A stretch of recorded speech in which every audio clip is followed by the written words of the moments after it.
Hi. This time I wanted to talk about something that could be quite important.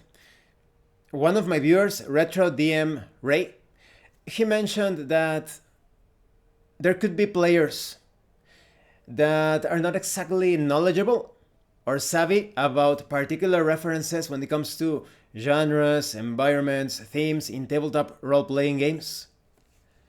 He mentioned how perhaps there could be an entire generation that are mostly into anime and video games, for example.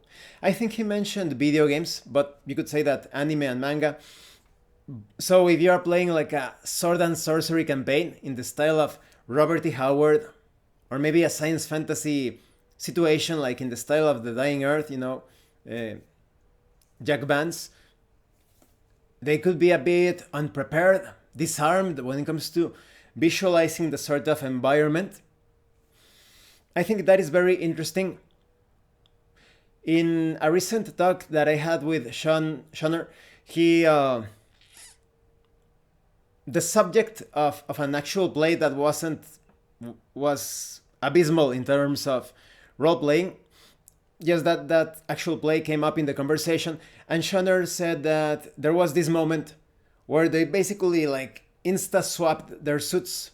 It was an alien RPG session, if I remember correctly. So you have like these back suits and decompression suits, and they almost like instantly switched from one suit to the other. And I mentioned that looks almost like a video game. Because if you want to handle things realistically, even though you're not going to be role playing all of the minutes that the characters take to change their suits in the game, it could have an impact. What if you are changing your suits and you suddenly get attacked? You're going to have some disadvantages. They caught you in the middle of changing. So maybe you have like your pants down and you're like almost tripping. So there could be an influence of video games and anime in that situation. In a lot of video games, you just pause the game, you change your armor, and in the blink of an eye, now you have a different suit of armor. So maybe those players were still in that mindset. There are also some anime where but this is pretty much fantasy. In like Knights of the Zodiac or Saint Seiya, have you seen those guys when they change their armor? It's gonna like boom, and they start floating around, and the armor, or Sailor Moon, and the armor or the suits or the clothes, they change automatically, and the enemies are almost like paralyzed. They aren't doing anything to stop them in the middle of the transformation.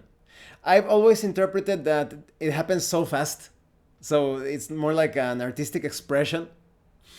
Maybe some others consider that there is this vortex of energy that prohibits the other characters in the scene from interacting with the character that is changing or swapping clothes and armor and all of that. But yes, you can see that as an example that sometimes you have people that are only into video games, anime, and they're a bit disconnected when it comes to the reality of a tabletop RPG session. So I think it is vital and crucial that when you are about to play something, that you familiarize yourself with the literature or the media. If you take one of those people and you put them into a, let's say, an OVA or OVA session that is pretty much anime or video games, that is an RPG session that tries to emulate the sensibilities, the artistic expressions, the conventions of anime video games, then that's perfect. They are already equipped with that mentality of switching armor on and off, or having those isekai moments where menus pop out of nowhere.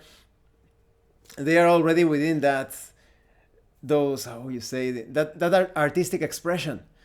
But if you take that same group and you put them in a realistic Lovecraftian Call of Cthulhu environment, maybe they're going to be quite poor in their performance. They think as if it's the anime version or video game version of Call of Cthulhu, or Cthulhu for the purists.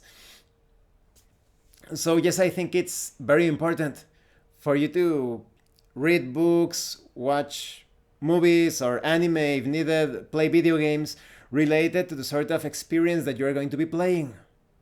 Remember that I am still looking for players for my NES Sega Genesis retro style campaign. If you have fond memories of Sonic the Hedgehog, Mega Man, old school Legend of Zelda, all of that, Mario Bros, of course, please check out that video.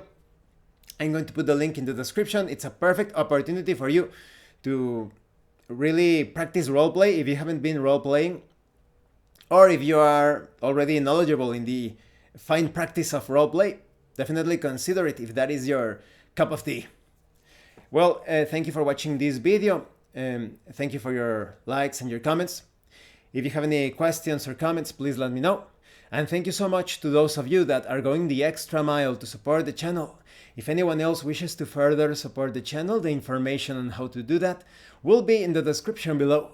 And remember, it is better to roleplay and fail in character than not to roleplay and fail as a player. Once again, thank you and see you later.